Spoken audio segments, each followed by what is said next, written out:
On revoit un peu plus tard, on va écouter le docteur Boileau qui prend la parole et qui fait le point sur ces virus respiratoires qui nous assaillent là, depuis le début de l'automne. On souhaiterait faire le point sur la situation qu'on vit actuellement au Québec et essayer de préciser les gestes qu'on doit poser dans ce début du mois de décembre qui est caractérisé par ce que vous voyez. Alors, on n'est pas surpris depuis toujours. Le retour d'une saison automnale ou hivernale, plus encore, ça signifie une circulation accrue des virus qui causent des infections respiratoires. Alors, cette année, le retour des virus a été plus hâtif que les autres années. En tout cas, ça a apparu beaucoup plus. C'est ce qu'on a vu et tout le monde s'en est rendu compte. Bien sûr, on est pris avec cette situation-là depuis maintenant plusieurs semaines. Alors, il y a plusieurs virus qui sont en présence, mais il y en a trois qui nous ont plus inquiétés récemment. C'est avec l'importance de leur circulation, mais aussi de leur impact sur les personnes les plus vulnérables. Alors, on va parler des trois. Le premier, c'est le virus respiratoire syncytial. On a tous entendu ça, on l'appelle le VRS. C'est un virus qui cause des complications, mais surtout chez les jeunes enfants. Ça peut le causer aussi chez les adultes, les personnes âgées plus vulnérables aussi. Mais on le voit beaucoup de ce temps-là chez les jeunes enfants. Alors, cette circulation explique en grande partie les situations qu'on a vues, surtout avec des enfants plus jeunes, là, moins de 5 ans, moins de 4 ans, dans nos unités de pédiatrie, puis même dans nos unités de soins intensifs en pédiatrie. Alors, selon les données dont on dispose aujourd'hui, la circulation de ce virus-là aurait probablement atteint vraisemblablement son pic il y a de cela pas si longtemps. Puis là, on est vraiment clairement dans une diminution. Alors ça, c'est une bonne nouvelle et c'est une situation qui ne paraît pas parfaitement bien dans les centres pédiatriques en ce moment, mais à peu près tous le reconnaissent. Il y a beaucoup moins de cas que ce qu'on avait. Et si c'est possible de montrer une diapo actuellement, je ne sais pas, vous me ferez signe si vous la voyez. Est-ce que vous la voyez? Oui. Alors, ce que vous voyez sur cette diapositive-là, c'est l'évolution du virus respiratoire syncytial, qui est la courbe en espèce de rouge-brun, là, qui a monté beaucoup et qui, en ce moment, descend. L'autre courbe que vous voyez, qui est la courbe en brun régulier, ça, c'est ce que nous voyons habituellement dans les autres années précédentes. Alors, vous voyez cette année que ça a été beaucoup plus tôt et plus élevé. Mais depuis plusieurs jours maintenant, on sent que ça descend. Comme je vous dis, ce n'est pas encore complètement réglé du côté de la situation pédiatrique. En revanche, quand vous regardez la courbe en bleu plus foncé, ça c'est l'influenza, c'est le virus de la grippe. Celui-là, vous le voyez, il monte plus vite puis plus élevé. Et la courbe en bleu que vous voyez, ce sont ce que nous voyons en général sur l'influenza depuis quelques années. Alors, c'est un virus qui est en forte progression. Selon tous nos indicateurs, la saison de la grippe, elle a débuté bien plus vite cette année, plus tôt qu'habituellement, puis on en a parlé, puis on confirme aujourd'hui que c'est une activité qui est à nouveau élevée, sinon en route d'être encore plus élevée. On n'est pas en mesure de savoir si le niveau de transmission qu'on va atteindre dans les prochaines semaines pour la grippe, qu'est-ce qui va être? Ça va être quoi le pic? Quand est-ce qu'il va arriver? On n'est pas capable de dire en ce moment où est-ce qu'on s'en va là-dessus, mais on sait que le mois de décembre devrait être difficile pour l'influenza. On s'attend à ce que le pic soit atteint dans le mois de décembre, ce qui serait une bonne nouvelle, mais le mois de décembre va rester un mois difficile. Alors, c'est une transmission qui est élevée actuellement et il faut donc s'attendre à un plus grand nombre de cas puis un plus grand nombre d'hospitalisations. Si on met la deuxième diapositive, excusez, est-ce que c'est bon? Est-ce que vous voyez la deuxième diapo? Ce que vous voyez de ce côté-là, c'est l'évolution dans 2022 là, de la COVID. Ce sont les cas d'hospitalisation par jour. Alors, vous voyez qu'au tout début, au mois de janvier, ça avait monté beaucoup. C'était notre 5e vague. On a eu une 6e, une 7e, visiblement une 8e qui était plus petite. Et là, on est en train de monter encore. Donc, ce qu'on vous montre aujourd'hui, ce sont des données qui nous indiquent qu'on est en montée. Et on a parlé aux experts dans le domaine, en particulier de l'Institut national d'excellence en santé et services sociaux. Et les projections ici montrent que ça va monter. Alors, si vous voulez enlever les diapos, vous me le dites quand c'est le cas. C'est le cas actuellement. Alors, c'est sûr que la situation de la COVID nous préoccupe à nouveau. C'est un virus, vous le savez, là, on suit ça de très près depuis maintenant près de 3 ans. Alors, sur nos indices nombreux, on est capable de voir qu'on est dans une montée. Et une montée qui devrait encore se poursuivre quelques semaines. On est assuré que ça va monter encore pendant 2 semaines. Est-ce que ça va prendre plus de temps encore? On ne le sait pas trop, mais en toute vraisemblance, le mois de décembre va être lui aussi assez difficile pour la COVID. Alors, cette situation est pour nous préoccupante. C'est surtout lié au fait qu'il y a des variants, donc ce qu'on appelle les variants, il y en a plusieurs sortes, mais le BQ1, le BQ1.1 sont maintenant, puis on le confirme aujourd'hui, sont en majorité au Québec. Et on croit que malheureusement, ça va venir avec une augmentation qui va se poursuivre, comme je le disais, pour quelques semaines. Alors, cette situation-là n'est pas exceptionnelle. C'est à peu près la même chose que ce qu'on retrouve ailleurs sur la scène canadienne, un peu américaine, au Royaume-Uni, en Europe, en Asie même. Donc, on n'est pas les seuls avec ça.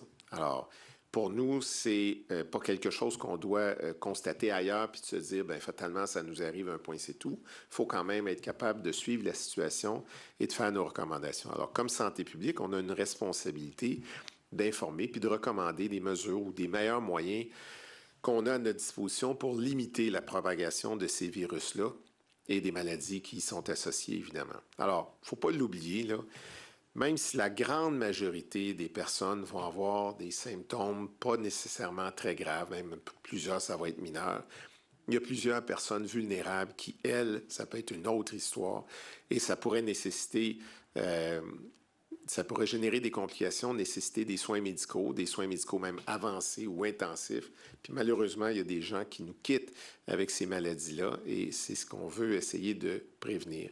Alors, la vaccination, vous m'entendez encore, ça reste un moyen efficace pour protéger les gens contre la COVID-19, contre l'influenza. Alors, ceux pour la COVID, s'il y a vraiment un message à dire, c'est ceux qui n'ont jamais fait la COVID, et qui sont des personnes plus âgées, plus vulnérables. Alors, eux devraient avoir un rappel de leur vaccination. Si ça fait 5-6 mois qu'ils l'ont eu, ils devraient aller chercher une dose de rappel. On voit que ça répond bien, mais ça, c'est vraiment primordial. Vous n'avez jamais fait la COVID, vous avez une situation de précarité par votre âge, une maladie chronique, allez vous faire vacciner quand ça fait 5-6 mois de votre dernière dose. Alors, quand ça fait, si on recule il y a quelques mois à peine, il y a des gens qui ont bénéficié de la vaccination au cours de l'été, à compter à peu près de la mi-août. Là, on a lancé une nouvelle campagne de vaccination. On avait commencé avec un vaccin qui était de Moderna monovalent, qu'on a dit depuis ce temps-là, on en a d'autres, des bivalents. On n'est pas obligé d'aller courir après un bivalent en ce moment. On peut attendre encore 6 mois de distance entre la dernière vaccination et la prochaine. On pourra revenir quand ce sera le temps pour parler de ça, mais pour l'instant, on ne demande pas aux gens de retourner aller se faire vacciner. Là, quand ça fait 5-6 mois, c'est le temps, mais avant ça, ce n'est pas nécessaire. Alors, il y a, si on continue, ce que je voulais recommander, excusez-moi, la recommandation, c'est la même pour les personnes qui ont reçu des doses de rappel récemment. Là, c'est pas nécessaire d'y aller à tous les 3 mois. Il y a des gens, des fois, qui viennent plus rapidement. Si on attend 5-6 mois, c'est tout à fait correct. Il y a une dizaine de jours, on a annoncé un élargissement de la vaccination gratuite pour l'influenza. Le gouvernement avait pris cette décision. Alors, pour la saison grippale, toutes les personnes qui ont plus de 6 mois peuvent recevoir le vaccin gratuitement. Nous, on veut surtout insister aujourd'hui sur le fait que les personnes qui ont plus de 60 ans, les personnes qui ont des maladies chroniques, les femmes qui sont enceintes, les parents d'enfants jeunes, là, des bébés de moins de 6 mois, les personnes qui vivent aussi avec ces personnes, puis bien sûr les travailleurs de la santé devraient bénéficier en priorité de cette vaccination-là. Il est encore temps de se faire vacciner. Vous avez vu, ça monte, mais ce n'est pas tout le monde là, qui l'a eu.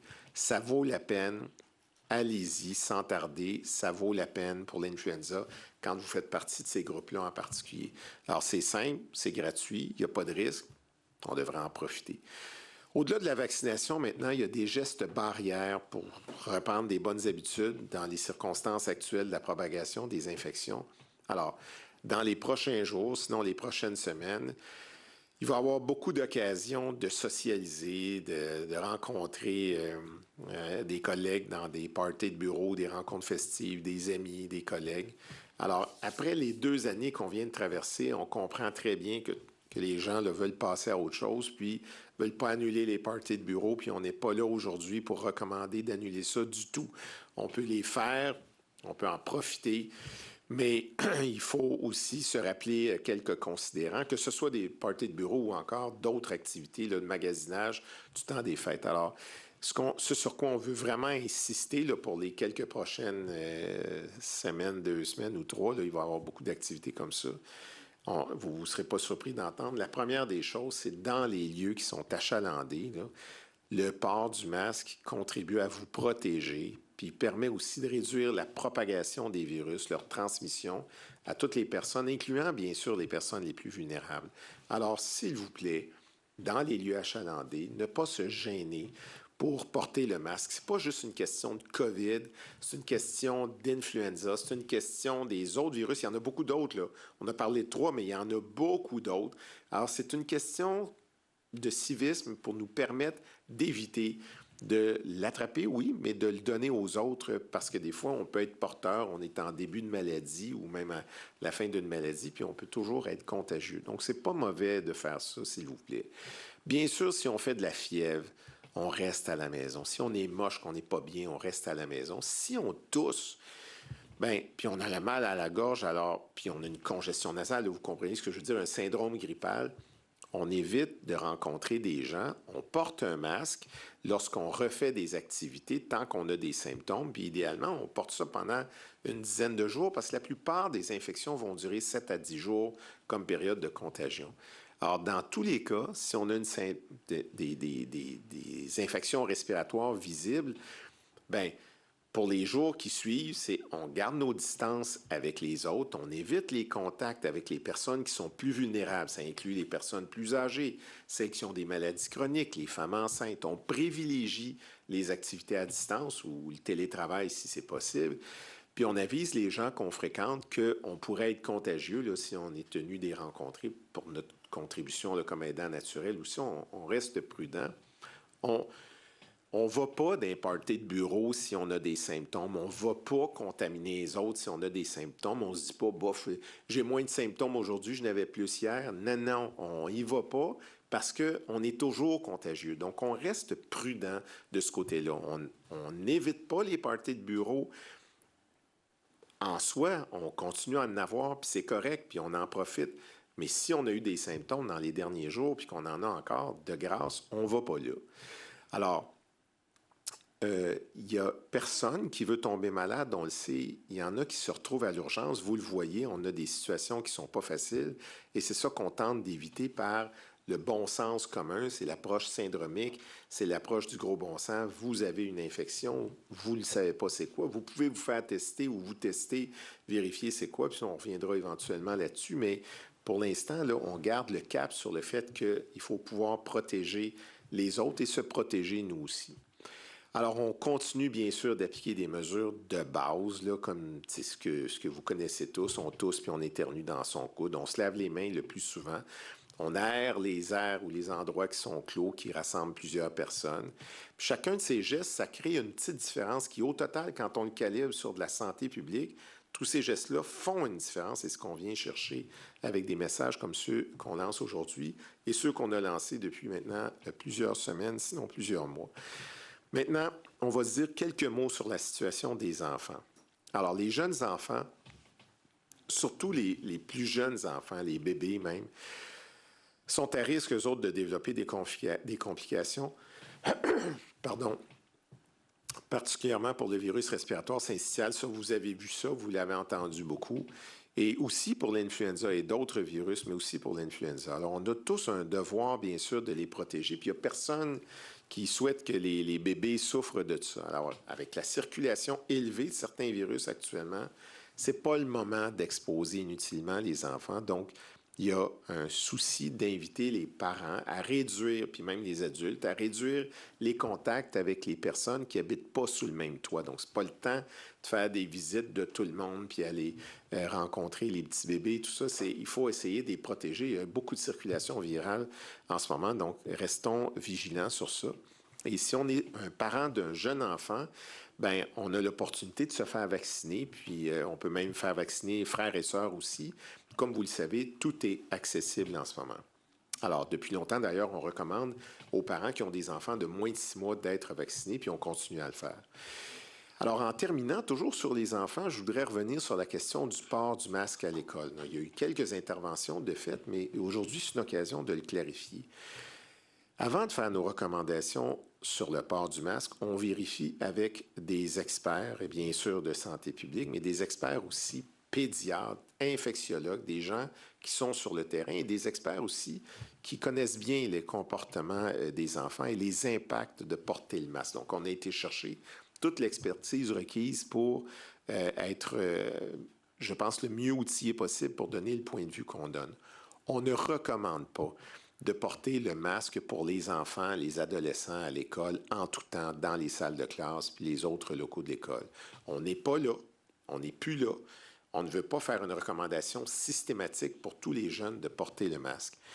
Mais cette recommandation-là, elle prend bien sûr en compte la contagion des virus, mais aussi les effets qu'on peut avoir de souhaiter que tout le monde porte le masque. Il y a des effets pour les enfants de porter un masque. Puis quand est-ce qu'on va arrêter ça? Là? Ça va dépendre de la courbe virale, etc. Donc, on aime mieux regarder ça avec une perspective plus générale. Oui, il y a des virus qui circulent et on n'est pas tenu de recommander actuellement le port du masque pour nos enfants à l'école.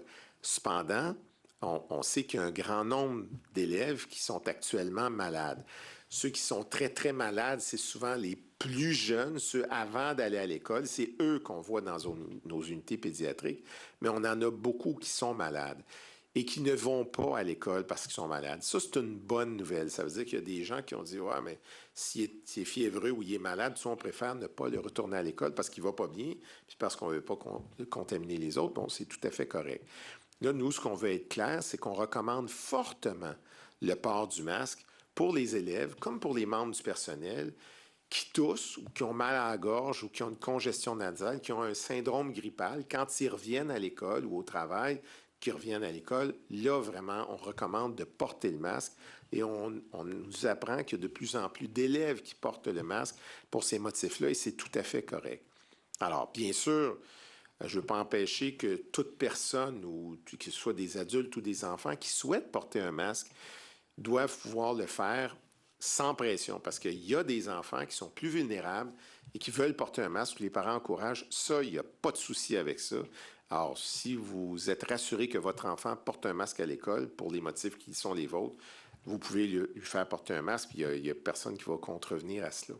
Alors, avec ça, ça complète les messages clés qu'on voulait donner aujourd'hui, puis on vous remercie de votre collaboration et on est prêt pour répondre à vos questions.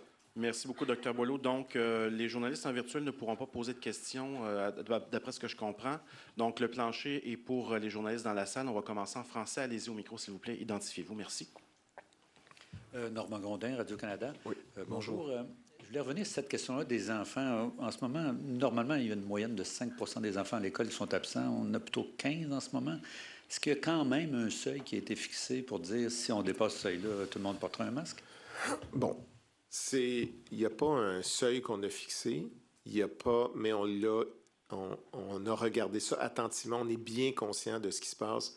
On a regardé ça avec des experts pédiatres, vous imaginez bien, infectiologues, des gens qui sont en lien avec les milieux cliniques de pédiatrie, aussi avec la clientèle des enfants, puis avec les gens de santé publique. On a regardé ça, puis actuellement, de rajouter le port du masque de façon obligatoire, en tout cas, vous comprenez ce que je veux dire, là, de le recommander le port du masque pour tous les enfants, ça ne donnerait pas grand-chose parce qu'il ne serait pas tout à fait respecté. Les enfants continueraient à ne pas le porter pour un certain nombre et ils l'enlèveraient quand ils mangent ensemble. Ce qu'on veut vraiment, c'est ceux qui ont des symptômes ou qui sortent d'un épisode plus lourd de fièvre, etc., puis qui reviennent à l'école, puis qui ne veulent pas manquer l'école pour des bonnes raisons, parce qu'ils veulent suivre le programme scolaire, puis parce que les parents ne peuvent pas s'en occuper à la maison, eux devraient porter le masque. Avec ça, on va déjà en faire beaucoup. Alors, on ne se dit pas qu'on va attendre qu'il y ait 25 des enfants qui ne soient plus là, mais on pense actuellement qu'il va y avoir une baisse un peu. Là, on voit le VRS, vous l'avez vu, on l'a montré, ça baisse. le niveau d'hospice commence à baisser, les consultes, ça joue un peu, donc on a l'impression que c'est un moment dur qu'on a traversé, qui ne changera pas du jour au lendemain, mais ça devrait mieux aller. Mais la saison d'hiver va être longue, mais on ne change pas notre point de vue. En suivi, le vaccin contre la grippe, est-ce qu'il est trop tôt pour savoir quelle est son efficacité? Il est trop tôt pour savoir son efficacité ici au Québec dans notre contexte, mais les études qui ont été faites ailleurs, parce que c'est pas nouveau, tu sais, nous on l'a là, actuellement, mais d'autres ont été faites ailleurs, on est à autour de 50 d'efficacité. Plusieurs diront, mais c'est 50 c'est vraiment pas beaucoup. Non, non, pour le vaccin contre l'influenza, c'est très bien. Puis en plus, c'est du H3N2, là, en tout cas, je ne vais pas rentrer dans les détails, mais on a une bonne efficacité. Puis pour ceux qui sont à risque de développer des maladies plus graves, c'est quand même pas mal 50 d'efficacité. Il faut en profiter. Merci. Merci. Prochaine question. Bonjour, Annie Guillemette, au 98.5. Pour revenir sur l'efficacité du vaccin, puis l'efficacité en général, on est à 31 là, selon le tableau de bord de vaccination en matière de COVID.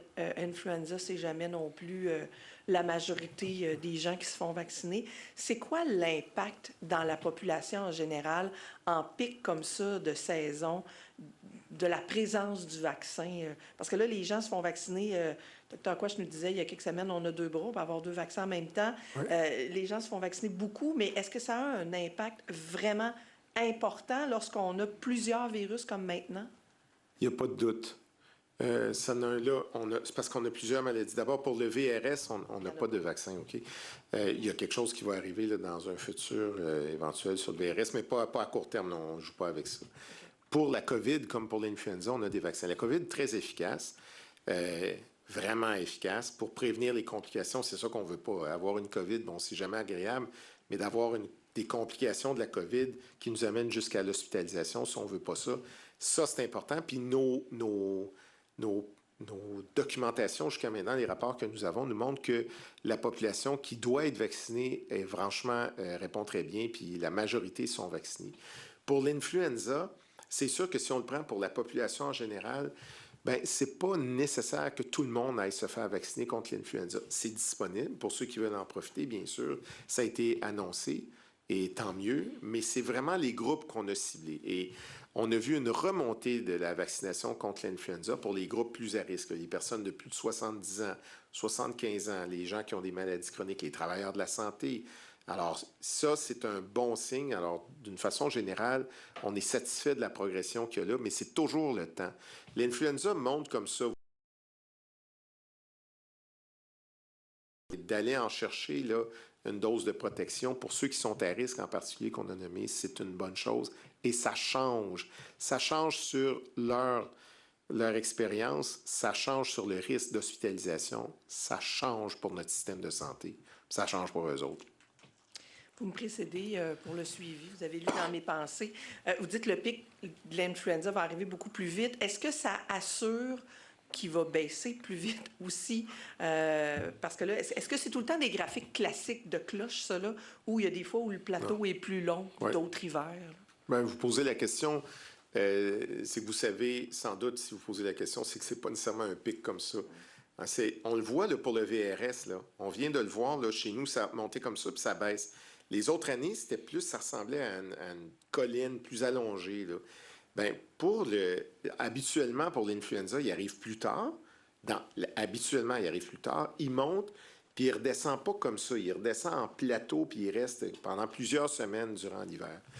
Là, on ne sait pas ce qui va se passer, mais ce qu'on voit qui nous vient de l'extérieur, c'est que ça semble vouloir baisser, pas aussi vite que ça a remonté, mais ça baisse plus vite que les autres années, là où on regarde où ça se passe. Puis on a des contacts réguliers avec nos collègues, par exemple, ontariens. On se parle chaque semaine de cela.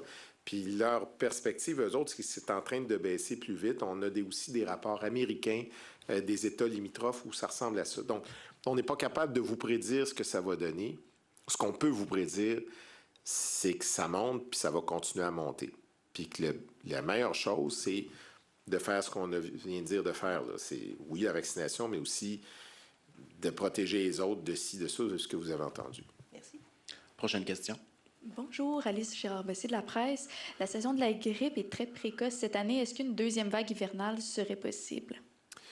On a toujours, là on est dans l'influenza A, là, donc il peut y avoir des enjeux après d'influenza B, là, d'autres, c'est-à-dire d'autres composantes grippales. Ça n'exclut pas une évolution de d'autres choses durant l'hiver, mais on aimerait bien ça que l'hiver dure juste quelques jours en ce moment, mais on n'est pas capable de prédire ça. L'important, c'est de traverser cette période-ci, là. Puis la période du mois de décembre, elle porte son lot de risques. On est plus à l'intérieur, on est plus nombreux à l'intérieur, on magasine plus nombreux à l'intérieur, on a des parties de bureau, des réceptions comme ça. Il y a plus de risques. Là, on se le dit, c'est important, essayons de tous se protéger. Puis vous recommandez le port du masque dans les lieux publics. C'est déjà le cas depuis quelques semaines, puis très peu de personnes le portent. Est-ce que vous pensez que ça va être suffisant pour observer une diminution dans la transmission des virus? Moi, je pense que ça peut changer la donne pour les gens qui se sentent plus vulnérables pour des raisons d'âge, de maladies chroniques, tout ça. Ils portent le masque et il y a de plus en plus de gens qui portent le masque. On nous rapporte là, avec des indices qu'ils ont de ceux qui viennent capter ça. C'est sûr que des fois, je me sens seul à porter le masque là, pour pas être reconnu de ne pas avoir de masque. Mais, donc, c'est pas le motif principal, mais c'est de porter le masque. Mais j'observe moi aussi, comme vous, là, que c'est pas tout le monde qui le fait. Mais si vous demandez si ça peut changer les choses, pour ceux qui vont le porter, oui. Puis pour ceux qui ont la gentillesse de le porter, surtout pour ne pas contaminer d'autres, ben oui, ça peut changer beaucoup. Merci. En français, toujours? En anglais, c'est correct maintenant? J'ai deux questions en français ici, en virtuel. Allez-y. Alors, j'ai Alain Laforêt de TVA qui se demande, la moyenne des occupations des urgences est actuellement à 120 %. Quel est le niveau dû au virus respiratoire? Est-ce qu'il n'y a pas un risque de rupture de service, justement, avec l'arrivée du temps des fêtes? Spécifiquement, c'est pour M. Laforêt, sa question sur le virus respiratoire. On a des pourcentages actuellement de positivité dans nos... En fait, je vais reprendre la question différemment. La majeure partie de nos hospitalisations pédiatriques en ce moment sont dues au virus respiratoire. Donc, en termes de proportionnalité, c'est la majeure, on était au-dessus de 40 %. Mais il y a aussi des co-infections, donc des infections par un virus respiratoire et d'autres virus. En pédiatrie, on voit ça plus souvent. Donc, la majorité sont encore des virus respiratoires. Si ça baisse, comme on vient de le montrer, là, la détection que nous faisons montre que ça baisse, on est confiant que la situation pourrait s'améliorer. On n'envisage pas de point de rupture de service, mais la situation reste très difficile. Je pense qu'il y a eu beaucoup de signaux de fait par plusieurs, Monsieur le ministre également, sur la précarité de la situation, d'où l'importance de poser les bons gestes. Seconde question de Marie-Ève Cousineau, Le Devoir. Un taux de vaccination contre l'influenza de 18 % chez les travailleurs de la santé est-il acceptable selon vous, Dr Boileau, et comment expliquer un taux aussi faible? Bon, d'abord, le taux a monté à 20 % les dernières données que nous avions ce matin. Ça reste faible, mais il faut entendre que le système de santé et de services sociaux, les établissements, sont agglomérés avec beaucoup de services qu'ils offrent et beaucoup de personnel qui ne sont pas toujours auprès des malades.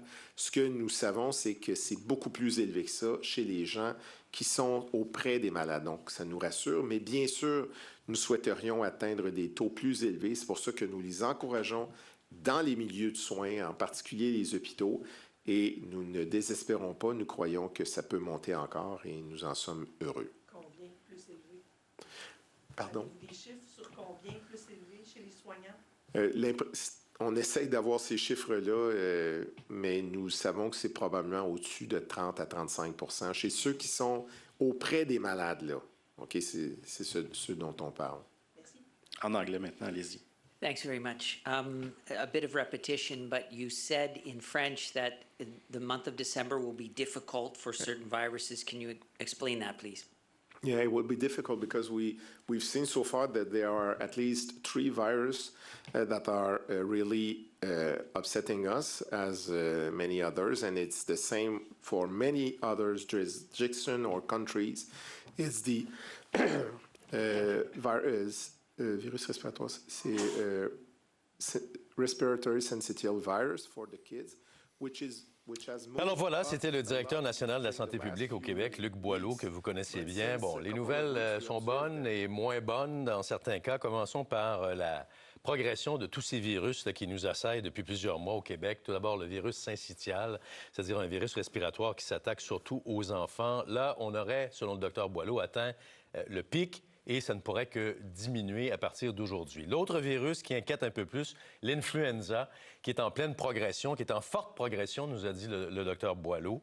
Et là, le pic est prévu au mois de décembre, mais ça demeure extrêmement difficile. Et la COVID, à travers tout ça, la COVID aussi qui monte, il y a de plus en plus de cas, c'est préoccupant. Donc, la situation n'est pas exceptionnelle, nous dit le docteur Boileau. C'est la même chose dans le reste du Canada. Même situation également aux États-Unis, en Europe, ailleurs dans le monde. Avec l'hiver, avec l'automne, ben, ce sont des virus là, qui prolifèrent et qui, évidemment, engorgent nos urgences. On va y revenir dans quelques instants.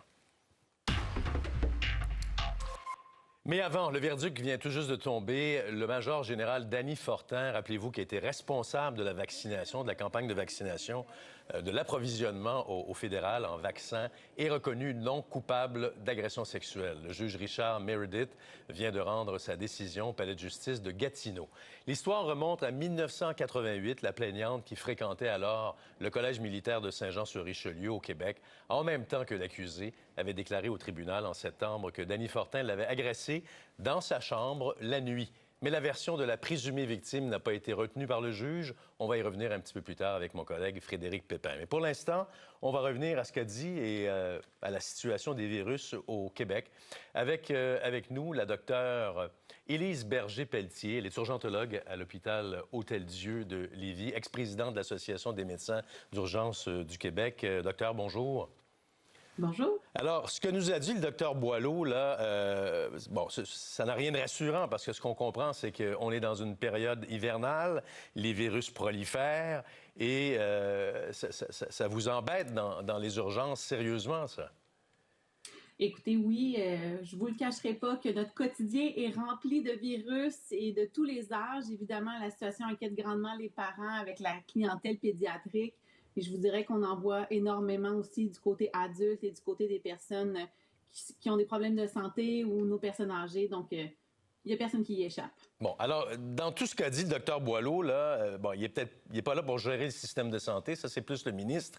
Mais comme le fait qu'il ne recommande pas le port du masque à l'école, etc., etc., est-ce que vous pensez qu'avec les nombreuses absences dans les écoles et les enfants qui sont très touchés par les virus, est-ce que vous pensez que le masque, on aurait pu revenir au masque en classe ou en tout cas le proposer fortement, là? Écoutez, moi, je me fie à l'expert des gens de la santé publique. Donc, de la façon que le Dr Boileau l'a expliqué, je peux comprendre pourquoi ils ont hésité à le faire. Dans le fond, selon eux, puis j'ai 3 enfants d'âge scolaire, donc effectivement, enlève le masque, joue avec le masque. Là, vous pourriez me dire, oui, mais on l'a fait pendant la COVID, pendant pratiquement 2 ans. L'affaire, c'est que c'était une mesure parmi plusieurs mesures. Et c'est toutes ces mesures-là mises ensemble qui ont eu un effet positif, en fait. Il ne faut pas se le cacher, même si on n'a pas aimé ça, ça a fonctionné. La COVID ne s'est pas transmise que si on n'avait eu aucune mesure sanitaire. Donc, je pense que c'est surtout de s'éduquer en tant que population, en tant que parent, d'avoir une étiquette respiratoire. Hein, c'est-à-dire, vos enfants font de la fièvre, ils ont de la toux, là, il faut le mettre le masque. Vous avez un doute, vous les gardez à la maison une journée ou 2 avant de savoir qu'en est-il, faire des tests COVID.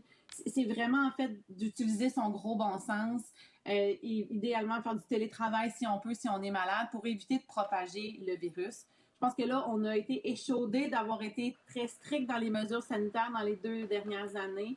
Maintenant, il faut se réhabituer à être plus strict, mais d'un point de vue individuel, à avoir des bonnes habitudes et à éviter de transmettre le virus.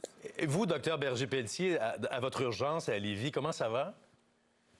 Bien, écoutez, ça va pas mieux qu'ailleurs. Je vous dirais qu'effectivement, là, ce que le docteur Boileau a mentionné, je vous dirais que sur le terrain, on le vit aussi. J'étais très heureuse d'entendre que, selon les experts, le virus respiratoire syncytial est en train d'atteindre un plateau. Et concrètement, on le voyait aussi depuis une semaine ou 2, moins d'enfants gravement malades, quoi qu'on en a encore là, à tous les jours. Et effectivement, l'influenza qui frappe à nos portes de façon importante. Là. Donc, à l'hôpital, on a les tests qu'on appelle PCR pour vérifier tous ces virus-là. Et c'est assez fascinant aussi de voir chez nos poupons 1, 2, 3 virus concomitants dans le même enfant. Ah oui. Donc, c'est pour ça que malheureusement, on a des hauts taux d'hospitalisation. Jusqu'à 3 virus pour un même enfant? Wow! Je Je vous dis ça, puis c'est pas une exception. Mais vous Mes collègues pédiatres là, me mentionnaient que ça arrivait quand même assez régulièrement. Et vous traitez ça comment, un enfant qui a 3 virus à la fois? L'affaire, c'est que la plupart des virus, le système immunitaire va se défendre contre le virus. Fait que nous, notre travail de médecin, d'urgence, de pédiatre, d'intensiviste pédiatrique, c'est de s'assurer qu'il n'y a pas de surinfection, donc que l'enfant n'a pas besoin d'antibiotiques. Puis c'est du support, donc c'est l'oxygène, c'est s'assurer que ses voies respiratoires sont le plus perméables possible. Donc, on a plein de mesures palliatives, exactement comme on avait avec la COVID, tout acabit, là, les premiers mois, on n'avait à peu près aucun traitement sauf nos respirateurs, puis des mesures pour oxygéner nos patients. C'est la même chose avec nos poupons. Bon, Dr Pelletier, vous êtes membre de la cellule de crise sur les urgences qui a été créée par le gouvernement du Québec. Expliquez-nous, là, comment ça va, vos discussions ou vos négociations, vos pourparlers pour améliorer la situation dans les urgences? Est-ce qu'on arrive à trouver des solutions, à s'entendre là, pour que ça fonctionne mieux et qu'on offre un meilleur service et que les gens n'attendent plus des 12, 15, 16 et 20 heures même à l'urgence? En fait, oui, il y a un consensus sur les premières mesures à mettre en place. La difficulté actuellement, puis j'ai souvent pris cette image-là dans ma carrière, c'est qu'on est en train de construire l'avion alors qu'on est en plein vol. Donc, c'est comme si on était en première vague, en première phase de pandémie COVID, puis en même temps, on veut faire de la gestion de changement. Donc, c'est extrêmement difficile actuellement parce que le terrain est épuisé. Puis la perception de changement, pour l'instant, elle est perçue comme du travail supplémentaire alors que les gens ne veulent plus faire de travail supplémentaire. Donc, quand on parlait, par exemple, là, il y a quelques semaines de plans de surcapacité où, au lieu d'avoir des clientèles sur civière à l'urgence, on amène la charge dans l'hôpital tout entier. Donc, on amène les patients vers les étages, les patients hospitalisés, bien sûr, parce que c'est eux, présentement, qui sont sur civière en majorité. Mais c'est sûr que pour les infirmières, pour les gens qui travaillent sur les étages, ils sont comme, mais voyons donc, vous voulez me rajouter de la charge de travail, ça fait pas de sens. Donc, il y a de la réaction de façon importante qui est compréhensible. Mais la cellule de crise travaille à justement, tranquillement mais sûrement, défaire ce genre d'appréhension-là des travailleurs. Ça fait longtemps que je vais poser la question, et là, j'ai une médecin devant moi, une urgentologue, à plus forte raison. Est-ce que la pandémie, selon vous, nous a rendus plus faibles sur le plan immunitaire? En fait, j'ai lu beaucoup là-dessus parce que je me suis, comme tout le monde, je pense, en fait, là, je me suis posé la question, puis la réponse est pratiquement non. C'est-à-dire qu'il y a des experts, mais on n'a aucune preuve scientifique, c'est très important. De ce que j'ai cru comprendre de mes lectures, il y a des gens qui pourraient penser que la COVID, donc les gens qui ont eu l'infection à la COVID, auraient pu toucher le système immunitaire de ceux qui l'ont attrapé. Mais le fait de s'être surprotégé, en ne se voyant pas, en portant constamment le masque en milieu de travail, dans les transports en commun, etc., est-ce que ça n'a pas affecté l'efficacité de notre système immunitaire? Non. À date, les évidences disent que non. Le système immunitaire, c'est pas comme un muscle. Hein. C'est pas plus vous l'entraînez, plus vous allez être fort. Votre système immunitaire, au contraire, c'est plutôt comme la mémoire. C'est-à-dire qu'une fois qu'il a enregistré une défense contre une infection, il va s'en rappeler le restant de votre vie, fort heureusement. Donc non, heureusement, là, parce que c'est... Puis, il faut regarder l'histoire. Là, quand on regarde la grippe espagnole, puis tout ça, c'était pas quelque chose qui a fait non plus que les gens avaient plus d'infections après. Puis c'est pour ça que la vaccination aussi est tellement importante. C'est justement, vous allez créer de la mémoire à votre système immunitaire. Alors, à la place de ne pas faire l'infection, on préfère beaucoup le vaccin à faire un influenza, je vous le confirme. Donc, c'est pour ça tous les médecins et les scientifiques, on est tellement pro-vaccin parce qu'on sait comment le système immunitaire fonctionne, puis on connaît l'importance puis l'intelligence de notre système immunitaire. Donc, je vous rassure, ça n'a pas affaibli le système immunitaire. Les vaccins n'affaiblissent pas le système immunitaire. Il faut aller se faire vacciner pour éviter d'être au lit pendant une semaine. Bien, vous en rassurez plusieurs à la fois, là, c'est certain. Docteur Élise Berger-Pelletier, urgentologue à l'hôpital d'Hôtel-Dieu de Lévis. Merci beaucoup. Bon courage à vous. Je sais que c'est pas facile en ce moment et on se reparle très bientôt. Merci. Au revoir. Au revoir. Merci.